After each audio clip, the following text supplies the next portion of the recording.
ራእይ ምዕራፍ 3 ቁጥር 14 ላይ ያለውን ክፍል ሁላችንም እናወጣና እናነበዋለን።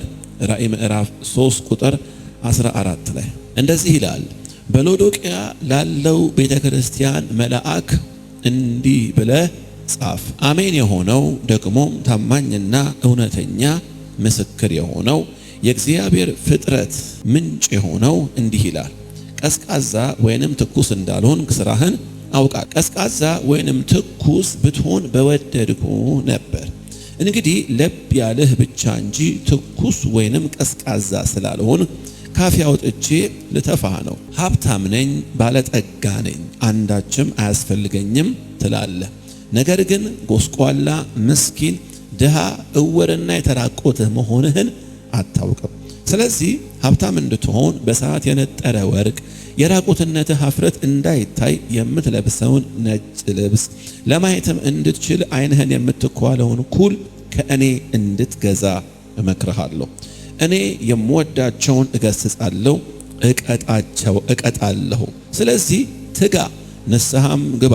እነሆ በደጅ ቆሜ አንኳኳለሁ። ማንም ድምፄን ሰምቶ በሩን ቢከፍትልኝ ወደ እርሱ ገብቼ ከእርሱ ጋር እበላለሁ፣ እርሱም ከእኔ ጋር ይበላል ይላል።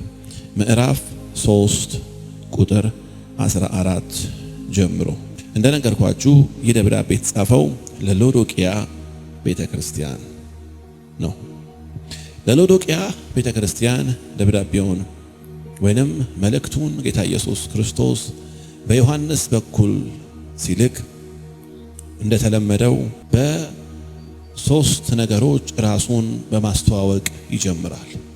ይሄው ምንድነው? በሎዶቅያ ላለው ቤተክርስቲያን መልአክ እንዲህ ብለህ ጻፍ ይልና አሜን የሆነው ይላል። አንደኛ አሜን የሆነው። አሜን የሆነው ማለት ያው ብዙ ጊዜ ብዙዎቻችን አሜን የሚለውን ቃል ወይንም አሜን ስለሚለው ቃል ያለን ትርጉም ምንድነው? ከጸሎት በኋላ የጸሎት መዝጊያ እንደሆነ አድርገን ነው አይደለም እናስበው። ደሞም ነው። ለምን አንደኛው የአሜን ትርጉም ምንድነው? ተስማምቻለሁ ይሁንልኝ ማለት ነው። ግን አሜን የሚለው ቃል ግን ተስማምቻለሁ ብቻ አይደለም። ተስማምቻለሁ ብቻ ከሆነማ አሜን የሆነው ይሌለ እንደ ክርስቶስን ኢየሱስን አይደለም። አሜን የሆነው ይመጣል ይላል። ይህ ብቻ አይደለም የምንናገረው ቃል ይላል ጳውሎስ አንደኛ ቆሮንቶስ ላይ አሜንና አዎን ነው ይላል። ስለዚህ አሜን ከጸሎት በኋላ የምንሰጠው ምላሽ ብቻ ሳይሆን ቃሉ እርግጠኝነትን፣ መደምደሚያን፣ ፍጻሜን የሚያሳይ ቃል ነው። ምትጽፉ ሰዎች ካላችሁ ብትጽፉ ደስ ይለኛል። ቃሉ እርግጠኝነትን፣ መደምደሚያንና ፍጻሜን የሚያሳይ ቃል ነው። ስለዚህ አሜን የሆነው ብሎ ሲናገር ምንድነው? ክርስቶስ የሁሉ መደምደሚያ፣ የሁሉ መጠቅለያ እንደሆነ የሚገልጥ ቃል ነው። ሁለተኛ ምን ይለዋል? አሜን የሆነው ከዛ ታማኝና እውነተኛ ምስክር የሆነው ይለዋል። ደግሞ ታማኝና እውነተኛ ምስክር የሆነው ብሎ ኢየሱስ ስለራሱ ይናገራል። ለማ ለሎዶቅያ ቸርች ለምንድነው ታማኝና እውነተኛ የሆነው ብሎ ራሱን ለሎዶቅያ እንዲህ በዚህ ገጽታው የሚገልጠው የሚናገረው ለምንድነው ብለን ስንል ወደ መሃል ስንገባ የምናየው ነገር ነው። ቅድም እንደው ሳነብላችሁ ከሰማችሁ ሎዶቅያ ትንሽ ያለባት በርግጥ ትንሽ ብቻ ሳይሆን ኢየሱስ ክርስቶስ ሲመለከታት ከግድፈቶቿ ምንድናቸው? አንደኛው ታማኝ አለመሆን ወይንም የታማኝነት ጉድለት ነው። የታማኝነት ጉድለት። ስለዚህ ራሱን በዚህ አቅጣጫ የሚገልጠው ምንድነው? ኢየሱስን አመልካለሁ እሱን እከተላለሁ ብላ የምትል ከሆነ ሎዶቅያ እከተለዋለሁ ብላ የምትለውን ኢየሱስን በታማኝነቱ የመምሰል ግዴታ አለባት። ስለዚህ በዚህ አቅጣጫ ራሱን ገልጦ የሚናገረው ለዛ ነው። ሶስተኛ ምን ይላል? የእግዚአብሔር ፍጥረት ምንጭ የሆነው ይላል። የእግዚአብሔር ፍጥረት ምንጭ የሆነው ወይንም የሁሉ ነገር መገኛ ይላል። ኢየሱስ ሶስተኛ ራሱ ምን ይለዋል? የሁሉ ነገር መገኛ ይለዋል። ሶስቱን ነገር ጠቅሶ ምን ይላል? እንዲህ ይልሃል ብሎ ቁጥር 15 ላይ ቀዝቃዛ ወይንም ትኩስ እንዳልሆን ስራህን አውቃለሁ ይለዋል። ትንሽ ለየት የሚያደርገው የሎዶቅያን ቤተክርስቲያን ከሌሎቹ ከስድስቱ አብያተ ክርስቲያናት ይልቅ ምን መሰላቸው? ሌሎቹን ቢያንስ የሆነ መልካም ነገራቸውን ሜንሽን ያደርጋል ኢየሱስ። ሎዶቅያን ግን ይገርማቸዋል። ምንም ያመሰገናት መልካም ነገር የለም። ቀጥታ ነው ወደ ግድፈቶቿ የሄደው። ምን ብሎ ነው ይሄንን ግድፈቶቿን የገለጠው? ቀዝቃዛ ወይንም ትኩስ እንዳልሆንክ ስራህን አውቃለሁ። ትኩስ ብትሆን ቀዝቃዛ ወይንም ትኩስ ትሆን በወደድኩ ነበር። እንግዲህ ለብ ያለ ነህ ይለዋል። ቀዝቃዛ ወይንም ምን ማለት ነው? ቀዝቃዛ ወይንም ትኩስ እንዳልሆንክ ስራህን አውቃለሁ ይለዋል። እንግዲህ ታውቃላችሁ እግዚአብሔር በዚህም ዘመን ጌታ ኢየሱስ በደንብ ስሙኝ እሺ፣ በዚያ ዘመን ላይ የሚናገረው ወይንም ደግሞ ለአብያተ ክርስቲያናቱ መልእክትን ሲያስተላልፍ አስማች አስሞስብል በሚገባቸው ቋንቋ ነው የሚያወራቸው። ግልጽ ነው፣ በሚገባቸው ቋንቋ። ለምንድን ነው እንደዚህ ያልኩት ካላችሁ፣ ለምሳሌ አሁን ሎዶቅያን ቀዝቃዛ ወይንም ትኩስ እንዳልሆንክ ይልቁንም ለብ ያልክ ብቻ እንደሆንክ አውቃለሁ አይደል ያለው። ለምንድን ነው እንደዛ ያለው? እነዚህ ሰዎች ወይንም ሎዶቅያ የምትባለው ከተማ ሄዳሉ። የታሪክ አጥኚዎች ሲናገሩ እንደዚህ ነው።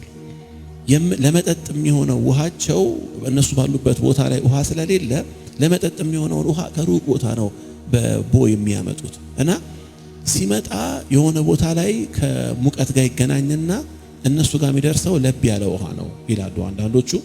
ሌሎቹ ደግሞ ኦልሬዲ ልክ ሎዶቅያ ጋር የሚገናኝ ከሙቀት አንድ ፍል ውሃ አለ በአንድ አቅጣጫ ደግሞ ቀዝቃዛ ውሃ አለና ልክ እነሱ ጋር ሲደርስ ሁለቱ ውሃዎች ይገናኙና ለብ ያለ ውሃ ይሆናሉ። እና ለብ ያለ ውሃ ደግሞ ለመጠጥነት አይሆንም፣ ምናልባት ለገላ ካልሆነ በስተቀር። ልክ ነኝ አይደለ? እና ምንድነው ኢየሱስ የሚለው? ለብ ያለህ ብቻ ስለሆነ ይለዋል።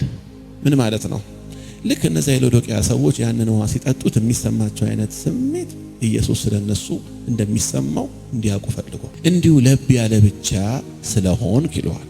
ይሄ ለብታ ምንድነው ብለን ስንል እዚህ ጋር ኢየሱስ ክርስቶስ ምሳሌያዊ በሆነ አገላለጥ ነገሩን ይንገራቸው እንጂ ነገርየው መንፈሳዊ ለብታ ነው። መንፈሳዊ ለብታ ነው።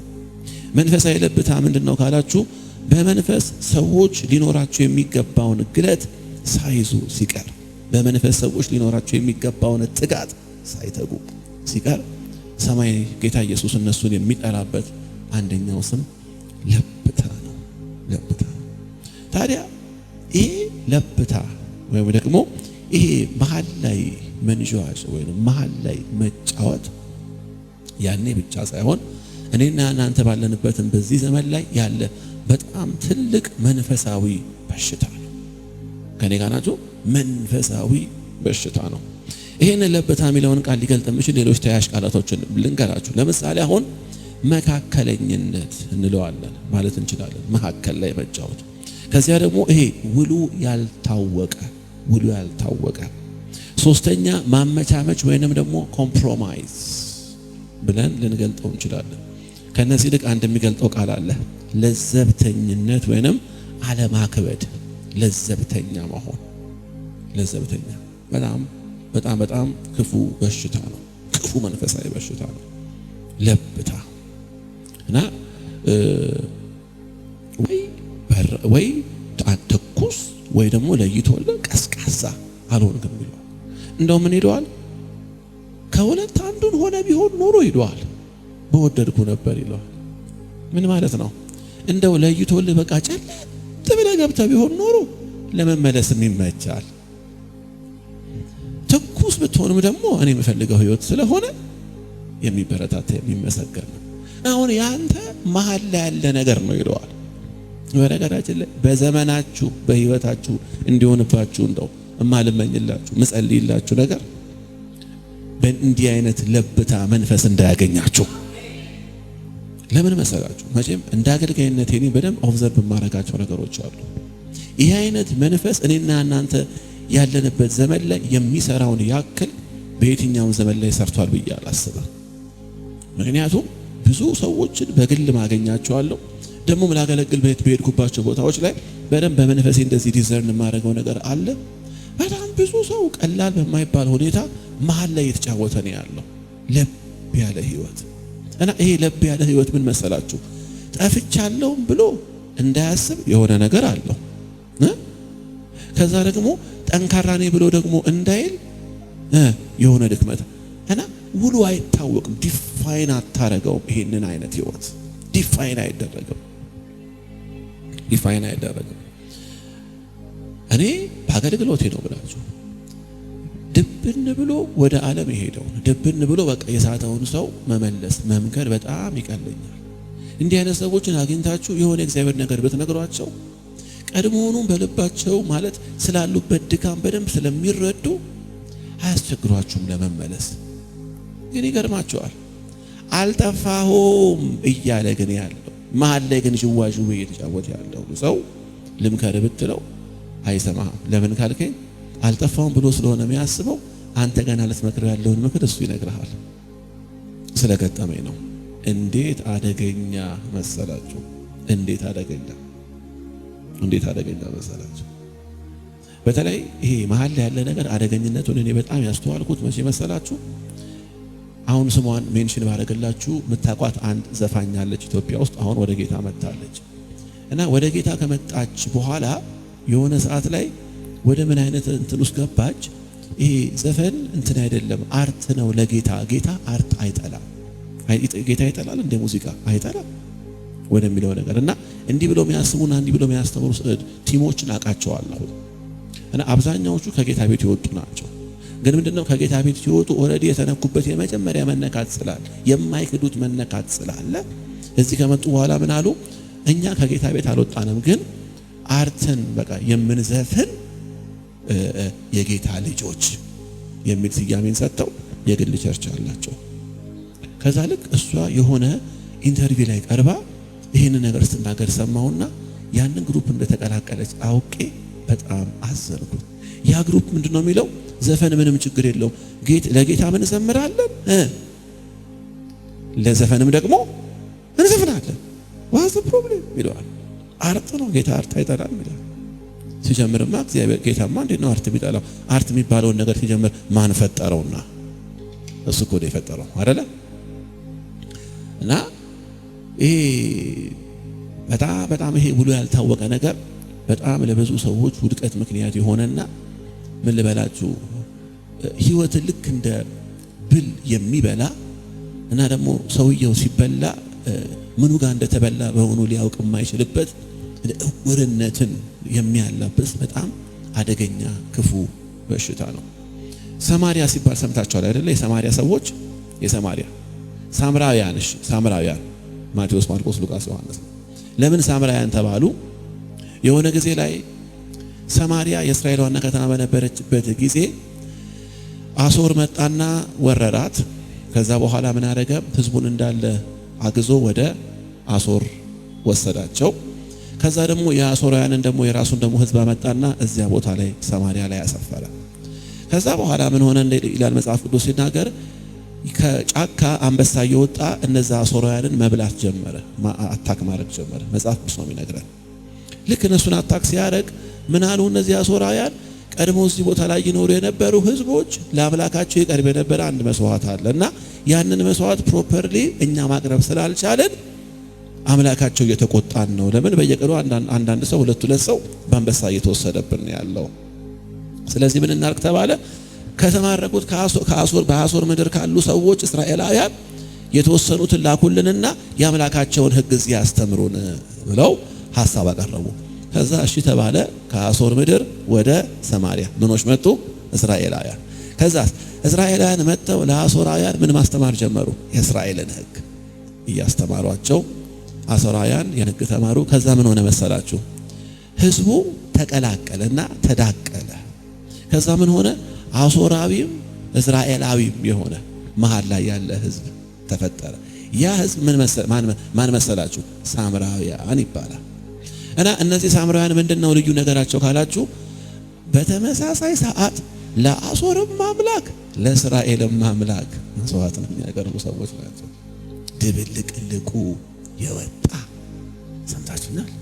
ድብልቅልቁ የወጣ ህዝብ እና ይህ አይነት ቅይጥነት፣ ይህ አይነት ለብታ፣ ይህ አይነት ለዘብተኝነት፣ ይህ አይነት ውሎ ያልታወቀ ማመቻመች ዛሬ ቁጥራቸው ቀላል የማይባሉ በጣም ብዙ ቅዱሳንን ከመስመር እንዲወጡ ያደረገ ነገር ነው። ያኔ ብቻ ሳይሆን አሁንም ያለ መንፈሳዊ በሽታ ነው። ስለዚህ ምን ይለዋል? በራድ ቀዝቃዛ ወይንም ትኩስ አይደለ እንዳለው። እስቲ መጽሐፍ ቅዱስ በሮሜ ምዕራፍ 12 ላይ ምን እንደሚል እንመልከተው። ሮሜ ምዕራፍ 12 ቁጥር 11 ላይ ምን ይላል? ሮሜ ምዕራፍ 12 ቁጥር 11 ላይ ጳውሎስ ለሮሜ ሰዎች እንዲህ ያለ ይመክራቸዋል።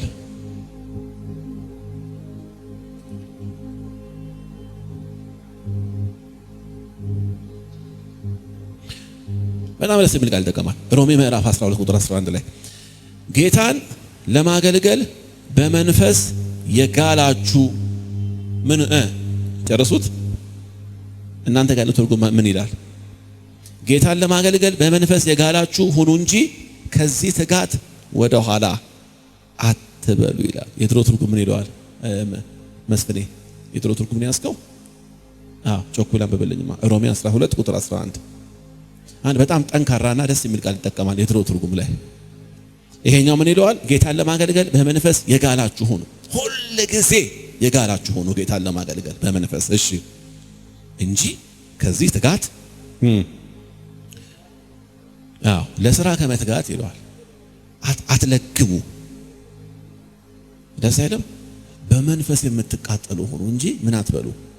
አትለግሙ። ይሄንን ካለ በኋላ ምን መሰላችሁ የሚለው? እንግዲህ ለብ ያለህ ብቻ እንጂ ትኩስ ወይንም በራድ ስላልሆንክ ምን ላደርግ ነው ይለዋል? ካፌ አውጥቼ ልተፋ ነው። እንግሊዘኛው ፒት ላደርግ ነው ይለዋል። ታውቃላችሁ ትክክለኛው ትርጉም ምን እንደሚል? ልተፋ ነው የሚለውን ቃል ቮሚት ላደርግ ነው። ቮሚት ላወጣ ነው ከውስጡ። እና ክፍሉን እንዳነበብኩት እኔ በትክክል እንደው ጌታ ቮሚት ሲያደርግ እስቲ ዝም ብለህ አይነን ጨፈን አድርገህ አስቡ። በጌታ መተፋት እንዴት አስቀያሚ ነገር እንደሆነ መቼም ሁሉ ጊዜ እነግራቸዋለሁ። አንዳንድ ጊዜ በአዲስ ኪዳን መጽሐፍት ላይ እንዳሉ እንኳን እርግጠኛ ያልሆናቸው አንዳንድ ጠንካራ የፍርድ ቃላቶች አሉ። ሰምታችሁኛል? ከመጀመሪያው ጀምሮ ካስተዋላችሁ ኤፌሶንን ምን ይለዋል? እማትመለስ ከሆነ መቅረዝን ምን አደርግብሃለሁ ይለዋል? ወስድብሃለሁ። ጴርጋሞንን ምን ይላታል? ጴርጋሞንን ንስሐ ማይገቡ ከሆነ በአፌ ሰይፍ ወጋቸዋለሁ ይላል። ትሪያጥሪዮንን ደግሞ ቸርች ምን ይላታል? ንስሐ ማትገባ ከሆነ እሷን በስቃይ አልጋ ላይ ጥላታለሁ፣ ልጆቿን ደግሞ በሞት እቀጣቸዋለሁ ይላል። ከዛ ደግሞ እዚህ ጋር ይመጣና ምን ይላል? እንዴ ሰምታችሁኛል? ቮሚት ላደርግህ ነው። በጣም ከባድ ነገር ነው ቮሚት። ከዛ ቁጭ ብዬ ምን ማለት ፈልጎ እንደሆነ ኢየሱስ በጣም ማየት ፈልጎ ላስመልስህ ነው ብሎ ሲናገር፣ ለምን ለብ ያልክ ስለሆነ ሳይ እስካሁን ቦታ ምንጋ እንደሆነ ውልህ የማይታወቅ ስለሆነ ላወጣህ ነው ይለዋል።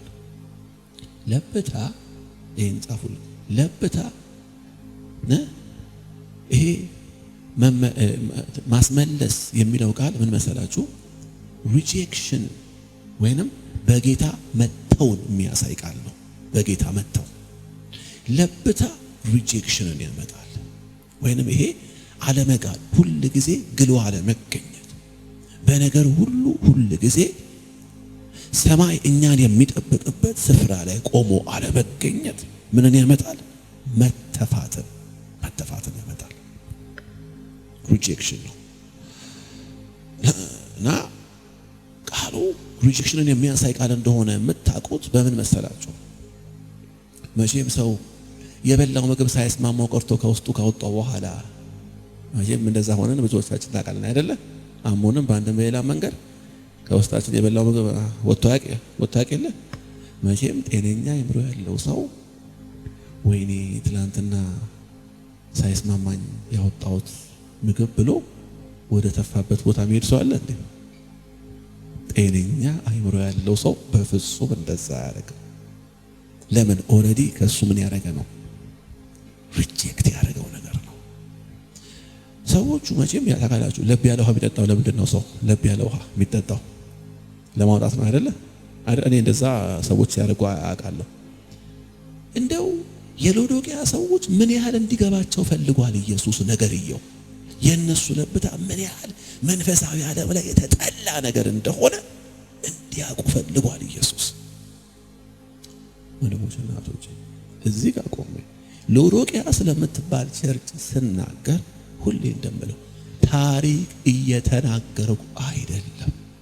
ይልቁንም በዚህ ቃል ውስጥ እግዚአብሔር በዚህ ዘመን ለዚህ ትውልድ ሊነገር ሊያስተላልፍ የፈለገው ድምጽ ስላለ ነው።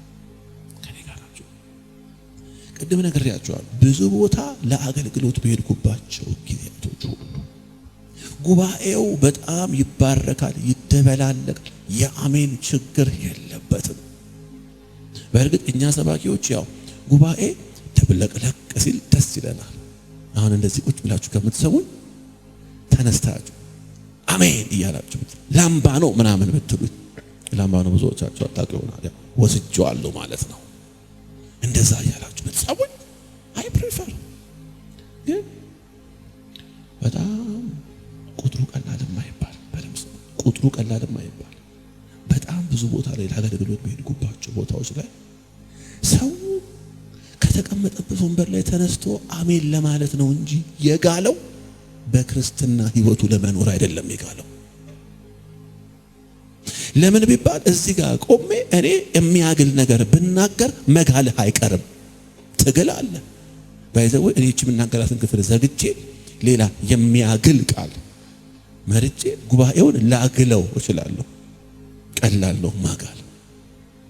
ግን እግዚአብሔር ቢፈልገው በጉባኤ ሰዓት የሚኖረንን ጥቂት የግለት ቆይታ ሳይሆን በክርስትና ሕይወታችን የሚኖረንን ለጌታ ያለንን ጥልቅ መሰጠትና ለአገልግሎት ለሱ ለመሆን ያለንን ግለት ነው። እየሰማችሁ ነው። ስለዚህ ስለ ታሪክ እየሰማችሁ እንዳለ አድርጋችሁ አይደለም ማየት ያለባችሁ። መንፈስ ቅዱስ በትክክል እያወራ እንዳለ መንፈስ ቅዱስ እየተናገረ እንዳለ እንድታውቁ ፈልጋለሁ።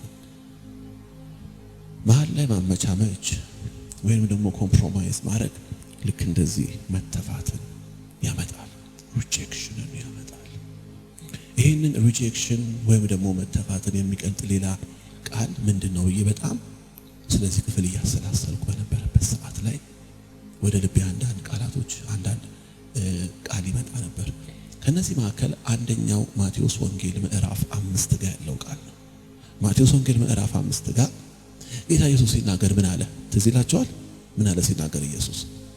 እናንተ የምድር ምንድናችሁ አለ? ምንድናችሁ? ጨው ናችሁ።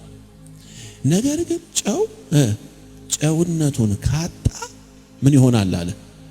አንደኛ ይጣላል አለ። ከዛስ ከተጣለ በኋላ ከመረገጥ በስተቀር ሌላ እድል ፋንታ የለውም ይላል። የመጀመሪያው ይህንን ቃል ለዚህ ቃል ፓራራል ሊሆን የሚችል ወይንም ደግሞ ለመተፋት ፓራራል ሊሆን የሚችለው ቃል ይሄ የጨው አልጫ መሆን ነው። ባይዘው አልጫ አይደለም አልጫ ነው። አልጫ የድንጋይ አይነት ሆኖ ልክ ስታዩት ጨው ይመስላል፣ ግን ጨው ነው ብለህ ወጥ ውስጥ ስትጨምረው ወጥ ውስጥ የጨመርከው ድንጋይ ነው፣ ምንም ነገር የለውም። እና ጨውነቱን ቃጣ ልክ እንደዛ ከመጣል ውጪ ምንም ተርፍ የለውም ብሎ ይናገራል። እና አሁን መቼም ሰዎች በጌታ ቤት ካላቸው ግለትን ማጣት ወይም ትጋትን ማጣት ለዘብተኝነት የተነሳ ሰማይ እነሱን ተፍቷቸው ሳለ በደንብ ስሙ። ሰማይ እነሱን ተፍቷቸው ሳለ ከስታተሳቸው ግን የተነሳ በእኔና በእናንተ ዘንድ በጣም ትልቅ ቦታ ሊሰጣቸው የሚችሉበት ሁኔታ አለ። ሰምታችሁኛል? ለምን ካላችሁኝ እኛ ዘመን ላይ በሚያዩን ሰዎች ፊት አይን ለመግባት ቀላል ነው። ብራዘር ልብስህን መቀየር፣ ልብስህን ጥሩ ማድረግ፣ ጫማህን ጥሩ ማድረግ ነው። በቀላሉ ሰው በለበሰው ልብስና ባደረገው ጫማ በሰው ፊት ይሄ ነው ሊባል የማይችልን ክብደት ያገኛል። ልንገራችሁ ዛሬ መቼም ያው ብዙ ጠንካራ ነገር እየነገርኳችሁ ያለሁት ከአገልግሎትም አንጻር ህዝብን ከመምራት ህዝብን ከማገልገልም አንጻር ከታዋቂነትም አንጻር ትልቅ የሚባለውን ስፍራ ይዘው ሰማይ ግን እነሱ ሲመለከት ሊትራሊ ከጌታ ዘንድ የተተፉ ሰዎች እንዳለ ማወቅ አለባቸው።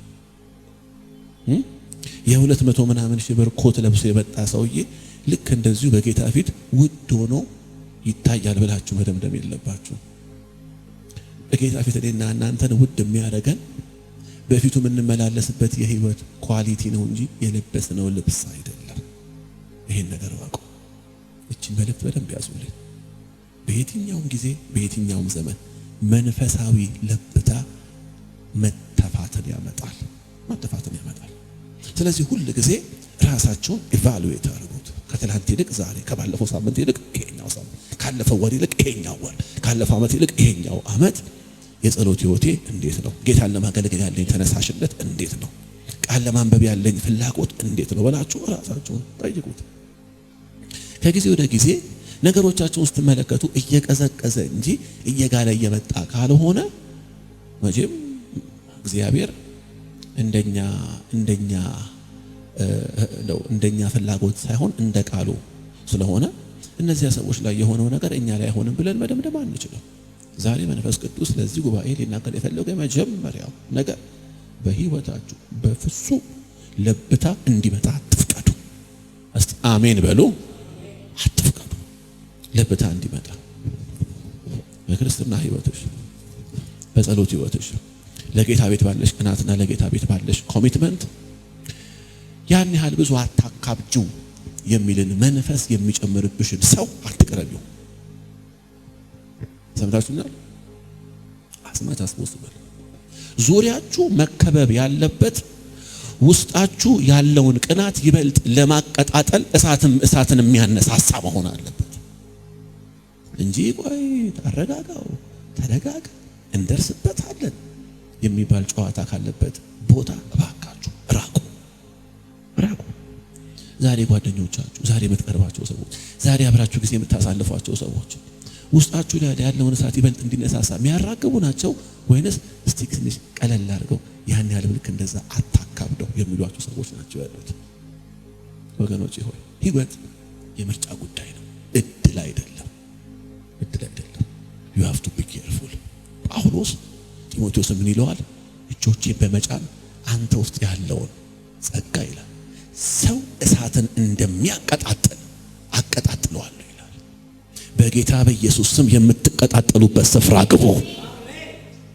እሳታችሁን የሚያጠፋ አይደለም።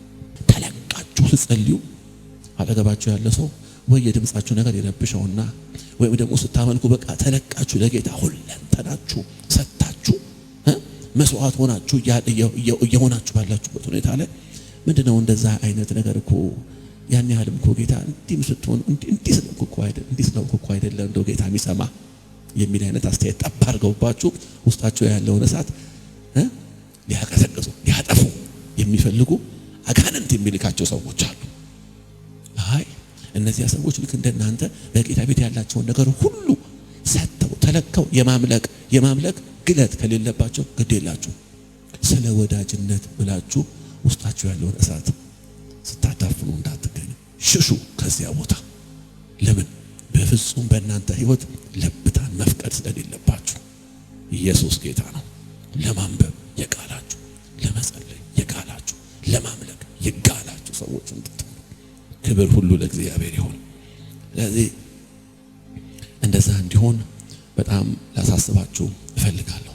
ይሄ ለብታ ወይንም ዳተኝነትን በተመለከተ መጽሐፍ ቅዱስ ከሚነግረን ክፍሎች መካከል በጽፉ ደስ ይለኛል። ይሄንን ክፍል በሁለተኛ ጴጥሮስ ምዕራፍ 1 ቁጥር 3 ጀምሮ ያለውን ነው።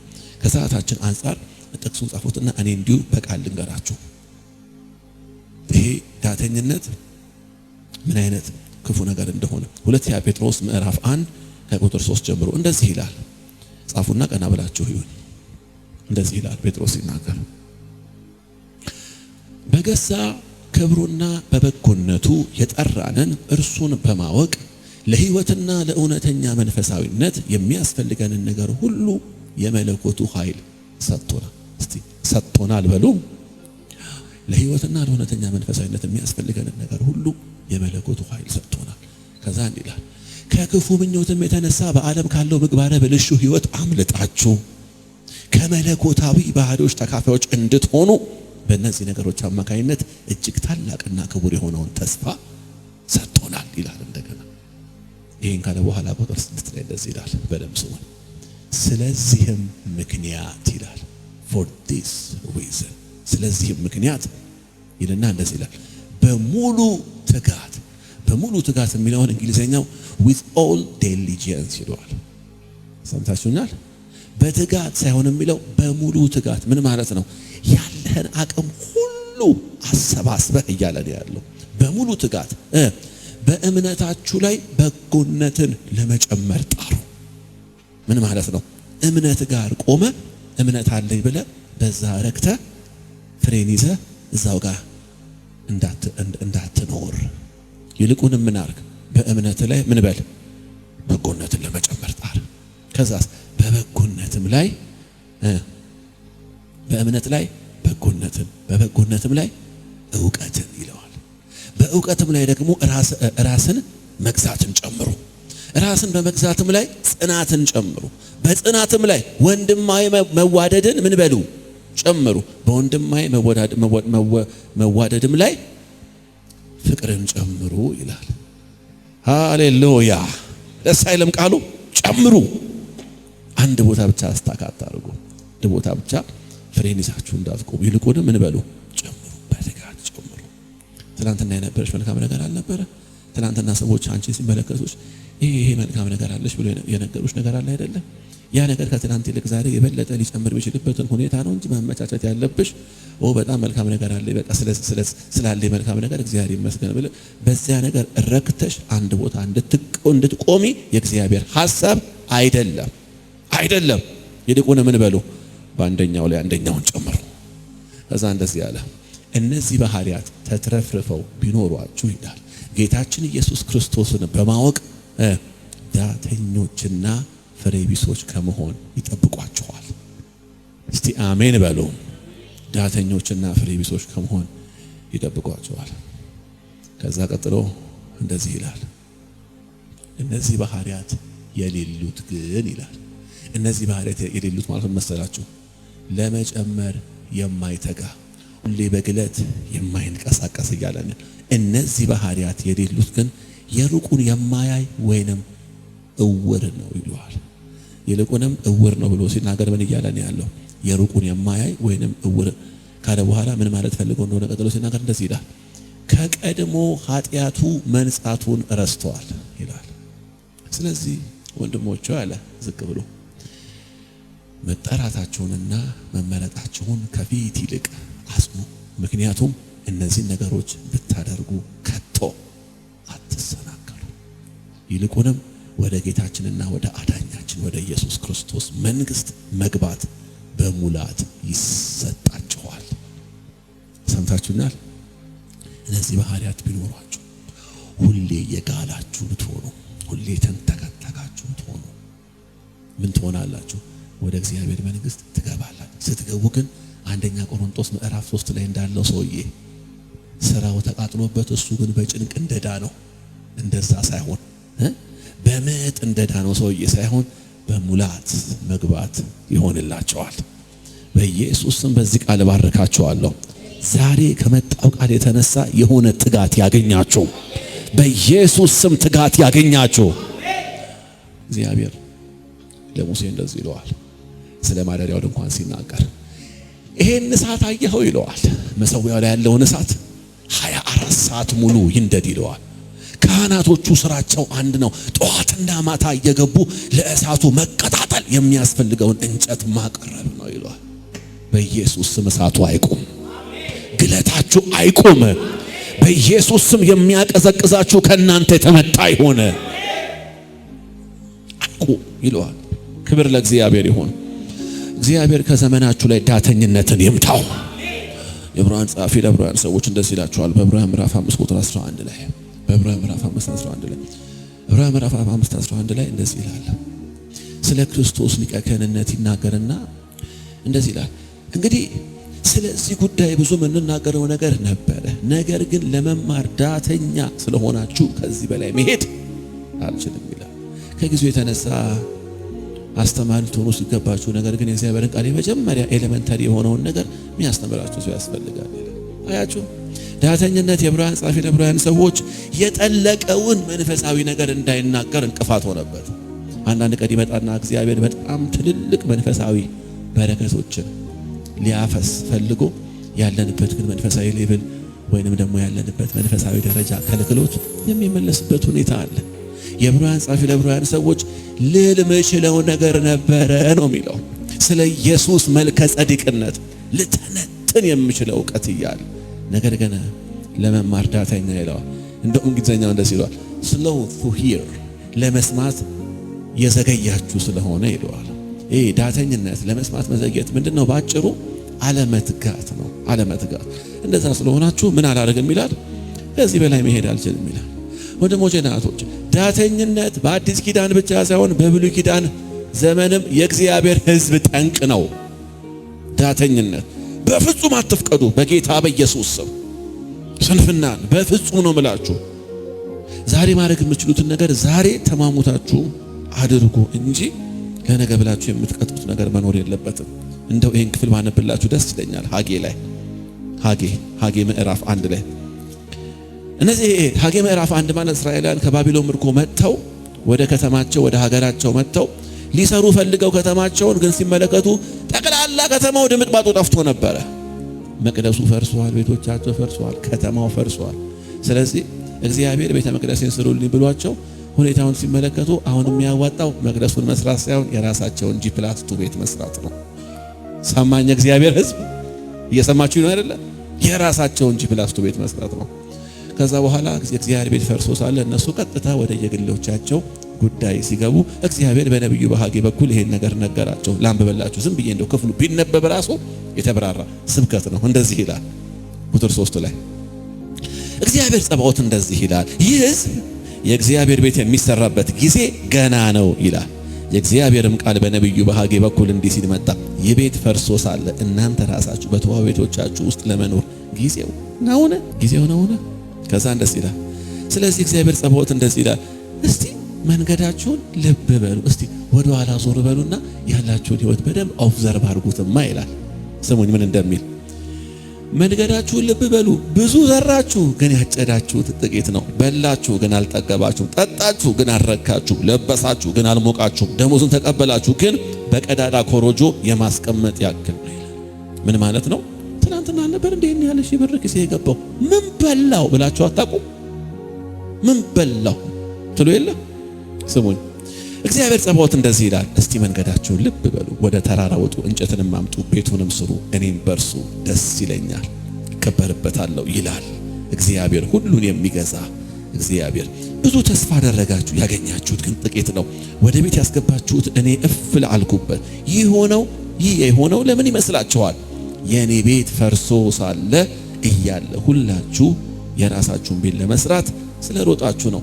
ስለዚህ በዚህ ምክንያት ሰማያትን ጠል ከለከሉ፣ ምድርን ፍሬዋን ነሳች። እኔም እርሻዎችና በተራሮች በእህሉና በአዲሱ የወይን ጠጅ በዘይቱ ምድር በምታፈራው ሁሉ በሰውና በእንስሳ በእጆቻችሁ ሥራ ላይ ድርቅን አመጣው ይላል።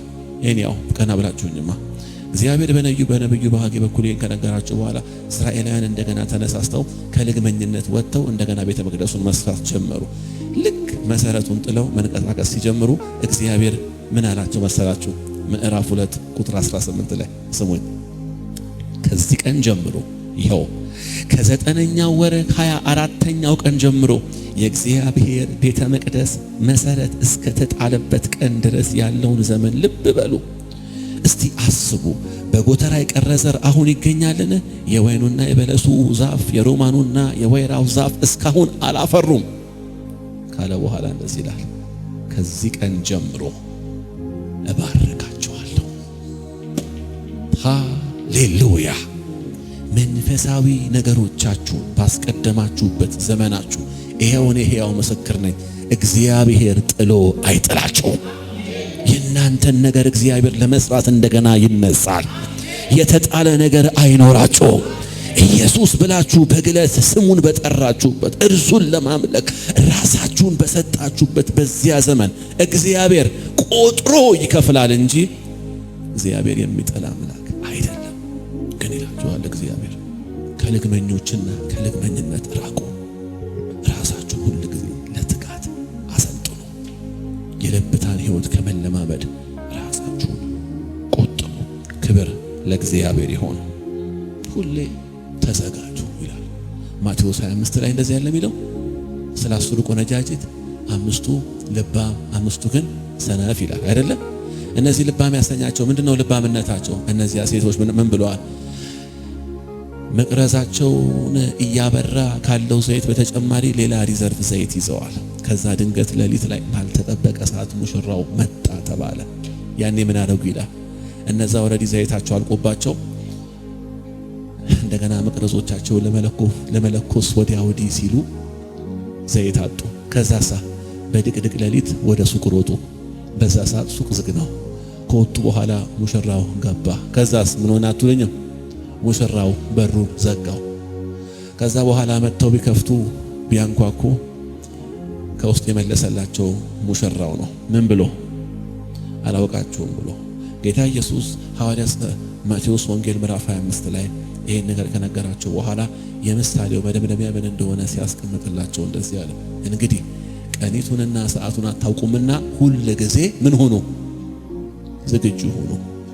የኢየሱስ መምጫ በየትኛው ሰዓት በየትኛው ቀን እንደሆነ ስለማናውቅ እኔ እንኳን እዚህ ጋር ቆሜ ይመጣል ብዬ ጮኻለሁ እንጂ ቀኑንና ሰዓቱን በመገለጥ ልነግርህ አልችልም።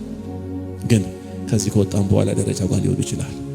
ስለዚህ ሁል ጊዜ ጠዋትና ማታ ውስጣችሁ የነቃና የተዘጋጀ እንዲሆን እግዚአብሔር ይፈልጋል። ክብር ለእግዚአብሔር ይሁን። 3 ደቂቃ ብቻ ስጡኝ። በዚህ ቃል አጠቃልዬ እጨርሳለሁ የዛሬውን መልእክት። እቺ ሎዶቅያ ከኔ ጋር ናችሁ? የሰማችሁ ነው አይደለ? እስቲ እጆቻችሁን ላይ ይሄ መጨረሻ ክፍሌ ነው። ይህቺ ሎዶቅያ ቤተክርስቲያን ለምንድነው እንዲህ አይነት ቁጣ እስኪወርድባት ድረስ እንዲህ አይነትን ጥፋት እስኪመጣባት ድረስ ምን አይነት ባህሪ ተገኝቶባት ምን አይነት መልካም ያልሆነ ነገር ተገኝቶባት ነው ብለን ከጠየቅን ቁጥር 17 ጋር እንደዚህ ብሎ የሚናገረው ቃል አለ። ስሙኝ። ሀብታም ነኝ፣ ባለጠጋ ነኝ፣ አንዳችም አያስፈልገኝም ትላለህ። ነገር ግን ጎስቋላ፣ ምስኪን፣ ድሃ፣ እውር፣ የተራቆትክ መሆንህን አታውቅም። ስለዚህ የሎዶቅያን ባህሪ በአንድ ቃል ልግለጽላችሁ። ሰምታችሁኛል? የሎዶቅያን ባህሪ በአንድ ቃል ስገልጥላችሁ ሎዶቅያ ባላት ቁሳዊ ነገር መመካቷ፣ የሌላትን መንፈሳዊ ነገር አለማወቋ ወይንም መንፈሳዊ እውርነት። ሰምታችሁኛል? እቺን ጨመረላችሁማ። የሎዶቅያ ባላት ቁሳዊ ነገር መመካቷና ያላት መንፈሳዊ ነገር ያጣችው መንፈሳዊ ነገሯን አለማወቋ ከዚህ በላይ ምን አይነት ነገር አመጣባት መሰላችሁ? መንፈሳዊ ነገሯን በቁሳዊ ነገሮቿ መመዘን። ግልጽ ነው ይሄ ነገር። ያው እኛ ዘመን ላይ ያለም ጤነኛ እኛ ዘመን ላይ ያለም በሽታ ነው። በጣም በቁስ ሳምባዲ ከበለጠገ ከተመቻቸለት ከሆነለት አዚፍ እግዚአብሔር በጣም ከሱ ጋር እንዳለ ተደርጎ ይታሰባል። ነው ብለህ ነው እግዚአብሔር በቁስ ይባርካችሁ፣ በቁስ ይባርከን፣ ያንበሽብሻል። አይ ብሊቭ ኢን ፕሮስፔሪቲ በብልጥግና ምን አለ። ምክንያቱም አንደኛ የእግዚአብሔር ባህሪ መገለጫ ስለሆነ ስለሞላልኝ። ግን የእግዚአብሔር መገኘት በቤቴ ልክ እንደዚሁ ሞልቷል ብለህ መታሰብ ግን ከሆነ ሰማይ ተጃጅለሃል ነው የሚለው። አንዳንድ ቀን ልክ እንደ ሎዶቅያ በዚህም ዘመን ማለት ነው ብዙ ሰዎች ሰው በሆነ ነገር ሹት ሲያረግ የሚለብሰው ሲበዛለት፣ የሚበላው ሲበዛለት፣ የሚነዳው ሲያምርለት እግዚአብሔር ከሱ ጋር አብሮ እንዳለ ተደርጎ ይቆጠራል። ግድ የላችሁ እግዚአብሔር ከሰው አጠገብ ባለ ቁስ የሚለካ አምላክ አይደለም። አደንግጡ። ሰው የ300 ሺህ ብር ሱፍ አድርጎ ሲመጣ የእግዚአብሔር ሰው አትበሉ። እንደዛ ብዬ የምናገርበት ምክንያት ምንድነው? በጣም በዚህ ዘመን ብዙ ሰው አንድን ሰው በመንፈሱ ዲዘርን ከማድረግ ይልቅ በለበሰው ኮት መገምገም ይፈልጋል። ውድቀት ነው ይሄ። ሰው ስትቀርቡ መንፈሳችሁን አዳምጡ። ክብር ሁሉ ለእግዚአብሔር ይሁን። ሎዶቅያ ባላት ቁስ ይገርማል ያላት መንፈሳዊ ነገር መዘነች እና በጣም አያም ሪች አለች። እኔ በጣም ባለጠጋ ነኝ አለ። በነገራችን ላይ ናቸው እኮ ልንገራችሁ አንድ ነገር ከስድስቱ አብያተ ክርስቲያናት በላይ ፋይናንሻሊ ኢኩዊፕድ የሆነችው ሎዶቅያ ነች። እንዴት ካላችሁ ከተማቸው ይገርማችኋል። ከተማቸው ሎዶቅያ ከተማ ማለት በጨርቃ ጨርቅ ምርት በተለይ በሐር ምርት ይህ ብቻ አይደለም፣ በትምህርት ኤጁኬሽን፣ ከዛ ደግሞ በሕክምና ይህ ብቻ አይደለም። ይሄ ለአይን የሚሆን የመድኃኒት አለ እንደ ኩል የሚጠቀሙት። አሁን እኛ ዘመን ላይ ኩል ጌጥ ነው፣ እዛ ዘመን ላይ ግን መድኃኒት ነው። በእነዚህ ነገሮች ኢምፖርትና ኤክስፖርት የሚደረግባት በጣም ሀብታም ከተማ። የሀብታም ከተማ ቸርች ደግሞ ምንድን ነው? መልሱልኛ። ሀብታም ነው። ከዛ በቃ ለካስ ደምድማለች። ልብስ አለኝ፣ ጌጣጌጥ አለኝ፣ ታዲያ ምን እፈልጋለሁ አለች። ከላይ ያለህ ኢየሱስ አይኖቹ ልክ እንደ እሳት ነበልባል የሆኑት አታውቅም አለው። ምኑን? አንደኛ ድሃ ነህ ይለዋል። አንተ ሀብታም የሆንከው ባህር ነው፣ በእኔ ፊት ግን ወይም ደግሞ ከኔ ዘንድ በሚገኝ ግን ሀብት ገና ባለጠጋ ወደ መሆን አልመጣም ይለዋል። ስለዚህ እንደዚህ ይለዋል፣ ሀብታም እንድትሆን አንድ ነገር ልምከርህ። ይሄው ምንድን ነው? ከኔ ወርቅን ግዛ ይለዋል። አላነበብኩላችሁም እንጂ ክፍሉ ቅዝቅ ብሎ የሚናገረው ይሄንን ነው። ከኔ ወርቅ ግዛ ይለዋል። ሁለተኛ የራቁትነትህ ኀፍረት እንዲሸፈን ይለዋል። የምትለብሰውን ነጭ ልብስ ከእኔ ግዛ። ምክንያቱም ከተማ የሚያመርተው የሐር ልብስ የራቁትን የመንፈሳዊ ራቁትነትህን ኀፍረት ሊሸፍነው አይችልም። ከኔ የምትገዛው ልብስ ብቻ ነው ያንተን ራቁትነት የሚሸፍነው ይለዋል። ሶስተኛ ማየት እንድትችል ደግሞ ከኔ ኩል ግዛ ይለዋል። በሚገባቸው የሀገራቸው ምርት ነው የሚነግራቸው ኢየሱስ። ከኔ ኩል ግዛ ብሎ ሲናገር መቼ ምን እያለ ነው ያለው? መንፈሳዊ አይኖች እንዲበሩልህ ነው የሚለው።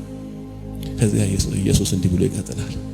እኔ እኮ ምወዳቸውን እገሥጻለሁ እቀጣቸውም አለው ይላል። እኛ ዘመን ላይ እንደሚታሰበው ተግሳጽና ቅጣት የለም ተብሎ እንደሚባለው አይደለም። እነዚህ ሁለቱ ነገሮች ማለት ጌታ ኢየሱስ ለኛ ያለውን ፍቅር የሚገልጥበት አንደኛው ማሳያ ነው። ስለዚህ ትጋ፣ ንስሐም ግባ ብሎ ይለዋል። ሃሌሉያ! እግዚአብሔር የሰማነውን ይህንን እውነት ይባርክልን። በደንብ ያው ጨርሻለሁ መልእክቴ። እንደው አደራ ይላሉ እናቶቻችን፣ አደራ ይላሉ። የሆነ ትልቅን ኃላፊነት ለሰው ሊሰጡ ሲሉ የነገርኳችሁ ነገር በዚህ ምሽት ልክ እንደዚህ ስብርብር እያልኩ የነገርኳችሁ ነገር ማለት ውጤቱን የምታዩት ከተወሰኑ ወራት ከተወሰኑ ጊዜያት በኋላ ነው። እንደው አደራ ብዬ በነግራችሁ ነገር ፊት ለፊታችሁ ዛሬ ቆሞ የሰበካችሁ ኢዩኤልም ቢሆን ወደ ለብታ የሚያመጣችሁ ሰው ሆኖ ከተገኘ ካጠገቡ ሽሹ። እናንተ ሁል ጊዜ በመንፈስ የጋላችሁ ሆኑ። ፕሊዝ ትናንትና ጥሩ የሆነ ጸሎት ህይወት ነበር ምናምን የሚለው ቋንቋ ካንደበታችሁ ይወገድ። ዛሬም ብርቱ ነው ይበሉ። ዛሬም አቅም አለኝ፣ ዛሬ መጸለያለሁ በሉ። ይህንን ቃል ስናገር የላሉ ጉልበቶች እንደገና እየበረቱ ነው። የዛሩ ቁርጭምጭሚቶች እንደገና እየጸኑ ነው። ሃሌሉያ! የሚያበረታ መንፈስ ያገኛቸው። ሁል ጊዜ ጋሉ፣ ሁል ጊዜ ተቀጣጠሉ። ናጂዳዲያስ ሁል ጊዜ ነው ምላችሁ። የምትካፈሉበት ፕሮግራም የእግዚአብሔር ቃል የምትሰሙበት ቦታ ማለት ያላችሁ ነገር ይበልጥ እየተቀጣጠለ እንዲመጣ የሚያደርግ እንጂ ለነገሮች ያላችሁን ግለት የሚያቀሰቅስባችሁ ሆኖ እንዳይገኝ ዛሬ እግዚአብሔር በዚህ ምሽት ይሄን እየነገራችሁ አብራችሁ ጊዜ የምታሳልፏቸው ሰዎች እንደው እናንተን ማጋል እንኳን ቢያቅታቸው ወደምትግሉበት ስፍራ የሚያመጧችሁ የሚጋብዟችሁ ሰዎች ሆኖ ጸሎታችሁ እንደገና ይጋልላችሁ። ቃል ማጥናት ህይወታችሁ እንደገና ይጋልላችሁ። ያምልኮ ግለት እንደገና ያገኛችሁ። ሃሌሉያ ሃሌሉያ! ክብር ለእግዚአብሔር ይሁን። ቀኞቻችሁ ብድግ አድርጉና በዚህ ቃል ባርካችሁ። ሌዲዲዲዲዲዲዲዲዲዲዲዲቦስ በጌታ በኢየሱስ ስም ጸልያለሁ። ለዘላለም ጸልያለሁ በጌታ በኢየሱስ ከዚህ ጣራ በታች ሆነው ይህንን ቃል እየሰሙ ባሉት ወንዶችና ሴት ልጆች ላይ በጌታ በኢየሱስ ስም ለዘላለም እየጋሉ ለዘላለም እየበረቱ እነሱ ወደ አንተ እስኪመጡ ወይንም አንተ ወደኛ እስክትመጣ ድረስ ያለንን መንፈሳዊ ግለት ሳንጥል እግዚአብሔር ሆይ በፊትህ ጌታ ኢየሱስ ሲመጣ እንደዚሁ ሆነን እንድታገኘን እያመለክን እየሰገድልን እግዚአብሔር ሆይ እየተቀጣጠልን እንድታገኘን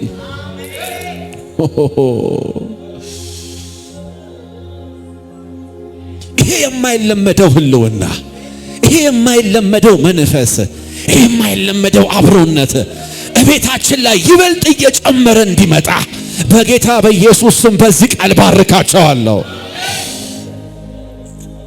ሃዲዲዲዲዲኒ ሚጂንዶ ፕራስቲዲያኖሞስ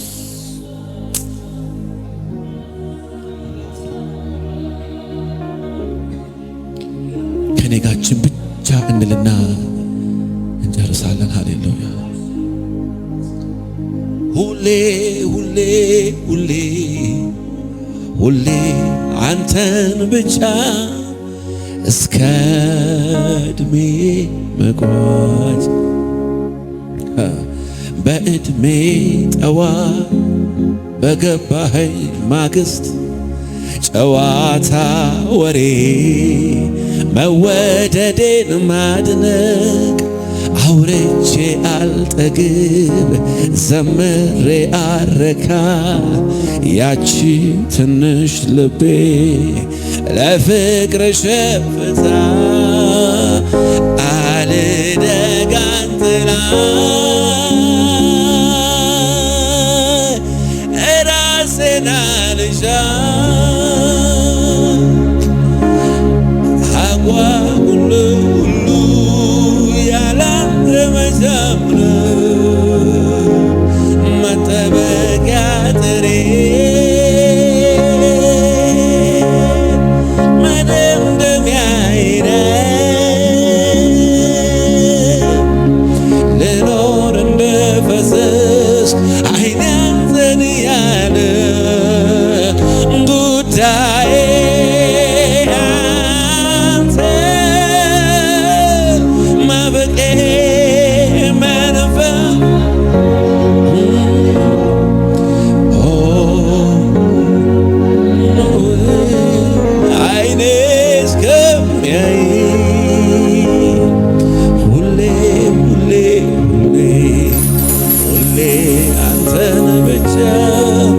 እስከ ዕድሜ መቋጫ ሁሌ ሁሌ ሁሌ ኢየሱስን ብቻ እስከ ዕድሜ። እናመሰግንሃለን። ክብር ላንተ ይሁን። አባት ሆይ ስለ መከርከን ተባረክ፣ ስለ አስተማርከን ተባረክ፣ ስለ ረዳሃን እናመሰግንሃለን። ይህ ቃል 30ና 60 መቶ ፍሬ ያፍራ። እግዚአብሔር ሆይ የሰሙት እውነት ለፍሬ ይሆንላቸው፣ ለፍርድ አይሆንባቸው። እናመሰግንሃለን በጌታ በኢየሱስ ስም አሜን።